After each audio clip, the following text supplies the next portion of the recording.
जय जिजाऊ, जय शिवराय, जय श्रीराम भावांनो. तर आता तुम्हाला सगळ्यांना माहितीच, एकच मिनिट, की काल काय विषय झाला काय नाही. तर आता हे लोक धमक्यांवरती उतरलेले आहेत. आपण तर काही हे नाही. पण आता एक सोलापूर म्हणजे पंढरपूरहून आता मला एक कॉल आला आणि तो कोणत्या तरी एका मोठ्या संघटनेचं नाव घेतो. त्या संघटनेचं नाव घेऊन मला त्या संघटनेचं नाव खराब नाही करायचं आहे. पण त्यांना असं वाटलं की मी ह्या संघटनेचं नाव घेतल्यामुळे चेतन शेवाळे घाबरून जाईल आणि असं होईल. आता त्या माणसाला आहे ना, मी एकदा कॉल करतो तुमच्या समोर आणि त्या माणसा किती पिलेला आहे काय आहे ना, एकदा ते बघा फक्त. आणि हा नंबर आहे बघा त्याचा. हॅलो हॅलो हा बोल ना भाऊ, काय धमक्या देत होता? धमक्या काय नाही हो. यांच्या धमक्या आम्हाला येतात. हा, यांच्या धमक्या आम्हाला येतात. हे कोण येते? अरे बाबा, मी चेतन शेवाळे बोलतोय. हा दुसरा नंबर आहे माझा. बोला बोला चेतन शेवाळे, आम्हाला माहित आहे तुम्ही काय बोलताय ते. बोला. काय काय विषय आहे तुमचा? काय विषय? तुम्ही काय करताय लोकांसाठी? हा, काय करतो? काय बोलताय तुम्ही सांगा. आधी जी धमकी देत होता तशी धमकी द्या ना बाबा आता. अरे आम्ही काय धमक्या देतोय? तू बोल ना तू. हा बोल ना, काय म्हणतोय? काय विषय तुझा? ऐक, तू सगळ्या माणसाला धमक्या देतोय. तू कोणत्या माणसाला धमक्या देतोय? काय करतोय? काय सांगू? मग काय सांगू सांग. आणि सगळ्या महाराष्ट्राला कळतोय की चेतन शेवाळे. अरे बाबा, ती माणूस चांगला काम करतोय. कोण चांगलं काम करतोय? जितेंद्र भावे चांगलं काम करतोय हे तुम्हाला बघत नाही. कुरगोळे चालू आहेत ते, असं सांगा ना तुम्ही. मग गजानन भोसलेचं प्रकरण काय आहे? अरे गजानन भोसलेचं प्रकरण मला मान्य आहे. मला ते मी स्वतः बघितलंय मी प्रकरण. मग तुला प्रॉब्लेम काय? मग तुम्ही लगा त्यांचं झालं, त्यांचं पाया पडताय, हात धरून पाय धरून पाया पडताय, ती गोष्ट झाली. तरी पण तुम्ही अजून मागणं उकळून गोष्ट काढताय सगळ्या गोष्टी. काय काढतोय उकळून? ते असं झालं, ते तसं झालं, गजानन भोसला असं बोलला तसं बोलला. म्हणजे तुमची महाराष्ट्रामध्ये दादागिरी आहे का मला सांगा? मी कोण आहे बाबा दादागिरी करणारा? तू तर एका ग्रुपचं नाव सांगितलं मला. तू तर एका ग्रुपचं नाव सांगितलं मला. मनोज दादांना मी एका मिनिटात फोन करेन. अरे बाबा, दारू पिऊन महाराष्ट्रामध्ये. अरे तू दारू पिऊन बोलतोय ना बाबा. पहिले तू उतरल्यावरती कर. असं बोलू नको तू.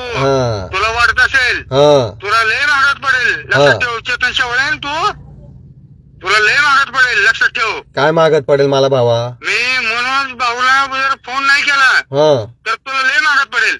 बाबा तुला एक माहिती आहे का? बाबा तुला एक माहिती का? तुला एक माहिती आहे का? अरे काय माहिती आहे? तुझी काय शेट माहिती आहे का आम्हाला? आता हा तुझा कॉल आहे ना, हा लाईव्ह चालू आहे. Live live. अरे चालू असू दे, त्याला आम्ही भेट नाही. आम्ही छत्रपतीचा महाराज आहे आम्ही. अरे मग दारू पिऊन छत्रपतींचं नाव घेताना लाज नाही वाटत काय तुम्हाला? अरे दलिंद्र भोपाजन, तुम्ही असं लोकांचं वाटोळ करून हे करू नका तुम्ही. छत्रपतीचा मावळा आहे मी. अरे मग छत्रपतीचा मावळा आहे तुम्ही, तर मग दारू पिऊन बोलणार का तुम्ही? छत्रपतीचं नाव दारू पिऊन घेणार का? तुमची लायकी नाही बोलायची एखाद्याचं वाटोळ करून. अरे एखाद्याला समजून सांगा ना तुम्ही. बोलवा एका ठिकाणी, आम्ही असं करतो तसं करतो असं बोलवा तुम्ही. तुम्ही डायरेक्ट त्याचं घर उद्ध्वस्त करताय म्हणल्यावर तुम्हाला काय बोलायचं? आम्ही कोणाचं घर उद्ध्वस्त करतोय मी? तुम्ही ते गजानन भोसले बोलताय, परत ते हे बोलवताय. म्हणजे काय तुझ्या प्रसिद्धीसाठी तुम्ही बोलताय का एवढं? बरं, मग उद्या फेसबुक बंद करतो, पुन्हा भावेचे पाय धरतो, चालेल का तुला?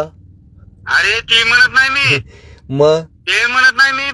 बरं एक काम कर, ऐक ना. पंढरपूरमध्ये कुठे राहतो ते सांग मला. ऐक मी काय म्हणतोय. ऐक ना, पंढरपूरमध्ये कुठे राहतो तू ते सांग मला. अरे सांग ना. लक्षात ठेव. अरे भावा, पंढरपूरमध्ये कुठे राहतो ते सांग, मी स्वतः तुझ्याकडे येतो. सांग कुठे. मी काय म्हणतोय, तू नको लय मोठ्या गोष्टी करू आणि प्रसिद्धीसाठी लय नको मोठं बोलू तू. आम्हाला माहिती आहे तुझी काय आहे ते. मी भावे सरला कुठं बोलू आणि तुला पण तिथं बोलवतो.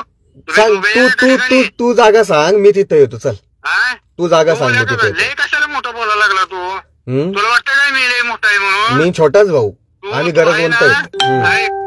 आम्ही आहे ना, आमच्या सोलापूर जिल्ह्यामध्ये आहे ना, या म्हणून दादानी आम्हाला सांगितलंय. अरे तू नावच नको घेऊ त्यांचं. तू आपल्या पुरतं बोल. त्याप्रमाणे आम्ही वागतोय. तू आपल्या पुरतं बोल. तुला आहे ना दारू पिऊन दादांचं नाव नको घेऊ, दारू पिऊन दादांचं नाव नको घेऊ, ठीक आहे. मध्ये खोडे करत असेल मी नाही थांबणार, तर आम्ही तुमचा बंदोबस्त करू. आम्ही माझा बंदोबस्त करणार ना. चल आता एक काम करतो, आता जर भावे कुठं सापडला ना मी स्वतः पाया पडतो. भावेला आम्ही सोडणार नाही म्हणजे नाही. भावेनी सत्य कबूल करावं. तुझ्यासारखे तीनपट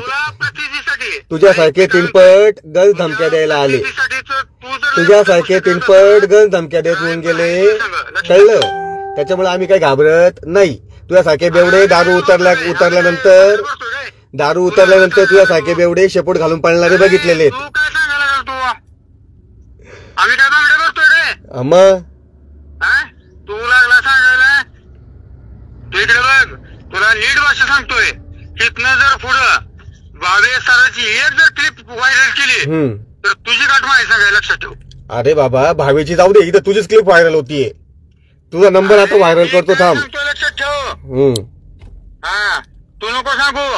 आणि इकडे बघ, तुझा तपास हुडकून काढणार मी, तू कुठं येते. अरे बाबा मी आता निफाडला चाललोय, निफाड पोलीस स्टेशनला. त्याच्यानंतर मी राहतो पाईपलाईन रोडला, गणेश नगर मध्ये, नाशिक मध्ये. कधी ये, माझा पत्ता तर सगळा ओपन आहे, नंबर तुझ्याकडे. अरे येतो ना बाबा, तू नको टेन्शन घेऊ. आम्ही आहे. तू मागं पण काय केलं माहितीये का, त्या जितेंद्र भावेची नाशिक मध्ये कुठलं नगर आहे ना, तिथं जाऊन तू त्या गजानन बसला, तू हातपाय पडायला लागलं काय. आम्ही त्यावेळेस बसलो, म्हटलं जाऊ दे, सामाजिक मॅटर आहे, आपण काही बोललो नाही. मग काय सगळं घ्यायला लागला काय, महाराष्ट्राचं उक्तच घ्यायला लागला का तू. महाराष्ट्राचं उक्त मी कुठं घेतलंय, मला काय पडलंय. तुला हे एवढ्या गोष्टी कशाला पाहिजेत तुला, कसल्या. त्या महाराष्ट्राचं उक्त मग ते गजानन भोसलेचा काय विषय ते सांग ना मला जरा समजून. अरे ती मला माहिती आहे, मी बघितलंय बाबा. मग ते भावेला सांग ना समजून, जे असेल ते समोर सांग म्हणून. मग तुला एवढ्या गोष्टी कशाला पाहिजेत. तू भावेला समजून सांग, मी शांत बसतो, तू पुढाकार घे. बाबा त्यांनी काय हाय का केले का तुझ्या गोष्टीमध्ये. बरं मी काय म्हणतोय, 15 दिवसामध्ये मी काय म्हणतोय, बरं ऐक ना, मी काय म्हणतोय, तू पंढरपूरमध्ये कुठं आहे ते सांग. ऐक ना, तू पंढरपूरमध्ये कुठं आहे ते सांग, मी पंढरपूरला येतो, समोर चर्चा करू. अरे समोर ये ना, मी तुला सांगतो की मी समोर ये. तू टेंभुर्णीमध्ये का, टेंभुर्णी मधला आहे का तू. एक नंबर काम केलं बाबा. टेंभुर्णी मधले प्रॉपर टेंभुर्णी ना. प्रॉपर टेंभुर्णी. एक नंबर. ठीक आहे, थोडा वेळ तुला कॉल येऊन जाईल बाबा. ठीक आहे, चला आता ठेवतो. तू बरं झालं सांगितलं. तू आता काय काय होतंय ना ते बघ फक्त. ठीक आहे, काळजी घे, लाईव्ह बघून घे. हे असे बेवडे दुपारी सोडले जातात. कोणी आता यांनी ज्याचं नाव घेतलं होतं, एक वेगळ्या ग्रुपचं नाव घेतलं होतं, मी त्या ग्रुपचा अध्यक्ष बोलतोय म्हणे, म्हणजे मी घाबरून जाईल. नाही घाबरत. त्याच्यानंतर त्यांनी जरांगे भाऊंचं नाव घेतलं, म्हणजे तिथूनही ब्लॅकमेल. पिऊन छत्रपतींचं नाव घेतोय. हे असे भावेने पाळून ठेव. निर्भयपणे मी लाईव्ह घेणार, एक एनसी दाखवणार अशी फाडून. आहे तर एनसीला कोण चाटतं. आजही आम्ही दोघे निर्भयपणे बाहेर फिरतोय, रस्त्यावरती. लाईव्ह दिसला तर सांगा. मग आणि उलट तुम्हाला सांगतो, भावे तुम्हाला पुढं कुठं दिसला ना तर आम्हाला फोन करा, आम्ही पुन्हा त्याचे पाय धरायला जाऊ. होऊ द्या पुन्हा किती एनसी होतात, किती पण. आणि नुसतं हेच नाही तर आता आम्ही बघतोय, आता आम्ही थोड्या वेळात निफाडला जातोय. निफाडमध्ये निर्भय पार्टीचे लोक जर दिसले तर त्यांचीही पकडणार. त्याच्यानंतर आम्ही थोड्या वेळात पिंपळगावला जातोय, तिथेही दिसले तिथेही पकडणार. माघार नाही जोपर्यंत सत्य ओपन होत नाही. आणि तुमच्या सर्व बांधवांचे आभार भावांनो, की तुम्ही आता सत्य दिसतंय म्हणून जे कॉल करतायत किंवा कमेंटवरती बोलतायत. मी मला शिवीगाळ केल्याची एकही कमेंट डिलीट करत नाही. तिकडे भावे धडाधड कमेंट डिलीट करू राहिला आणि जनतेला ब्लॉक करू राहिला. जनता मालक म्हणणाऱ्या लोकांना जनतेला ब्लॉक करावं लागतंय, कारण सत्य आता समोर आलेलं आहे. आणि आमच्यावरती धमक्यांचं सत्र, पार बायको परिवारावरती जाणं. अरे तुझ्यासारख्या वयातल्या माणसाला हे शोभत नाही. अरे माझीच बायको होती जी तुला 4 दिवस खाऊ घालत होती, पण असो, ती शांत आहे, ती सोशल मीडियावरती येत नाही किंवा मीच आणत नाही परिवाराला जास्त करून, त्याच्यामुळे तुझं फावतंय. पण ती जर ती तर मला बोलली, जागृती काय बोलली सकाळी, समोरासमोर येणार ती तुझ्या, हे नक्की. लाईव्ह व्ह्यू काही नाही राहणार तेव्हा, ती समोर येऊन तुला जाब विचारणार, एवढं मात्र नक्की, की तू तिचं नाव का घेतलं आणि माझ्या नवऱ्यांमध्ये आणि तिच्यामध्ये काय भांडणं आहे हे तुला सिद्ध करावं लागेल. आणि भावांनो अजून एक की आता जसं कालही भावे म्हटले, माझ्याकडे स्क्रीनशॉट आहे बरं का, रेकॉर्डिंग करून ठेवलेली आहे. काल भावे हे म्हटले की माझ्यावरती उपनगर पोलीस स्टेशनमध्ये याच्या गजानन भाऊच्या बायकोने हल्ला केला, तिने मला मारलं, असं स्टेटमेंट काल भावेंनी केलेलं आहे. मग आता मी त्या भावेंपर्यंत ही माझी छोटीशी क्लिप पाठवा की आता भावे माझ्या प्रकरणात साक्षीदार होणार आहे. आज किंवा उद्या मी उपनगर पोलीस स्टेशनला जाऊन त्या महिलांच्या विरोधात ज्यांनी माझ्यावरती हल्ला केला त्यांच्या विरोधात प्रॉपर FIR देणार आहे. FIR का बरं? कारण भावेनी स्वतः कबूल केलेलं आहे कालच्या लाईव्ह मध्ये की त्याला माहिती आहे की त्या बायांनी मला मारलेलं आहे. म्हणजे आता भावे तू माझ्या बाजूने साक्षीदार व्हायला तयार राह, कारण तू व्हिडिओमध्ये बोललेला आहे, व्हिडिओचं स्टेटमेंट रेकॉर्ड आहे. त्याच्यानंतर कोणतरी एक डुकरे वकील आहे, तो पण बोललाय की त्याच्याकडे त्या बाईने व्हिडिओ पाठवलेले आहेत चेतन शेवाळेला मारतानाचे. मग आता ह्या दोघांनीही माझ्या बाजूने साक्षी द्यावी, आणि जर साक्षीदार नाही देत असतील तर त्यांनी ते स्टेटमेंट का दिलं, खोटं स्टेटमेंट का लाईव्ह मध्ये बोलले ते त्यांनी सिद्ध करावं.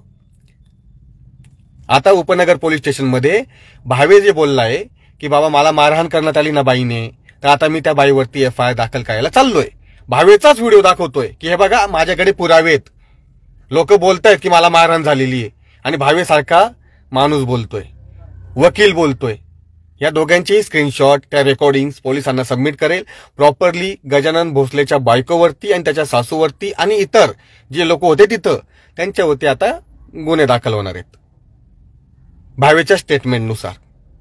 आणि भावेंनी किंवा तुम्ही जनतेने एक चेक करावं, मला शिव्या बसतायत, मी एकही कमेंट डिलीट करत नाहीये.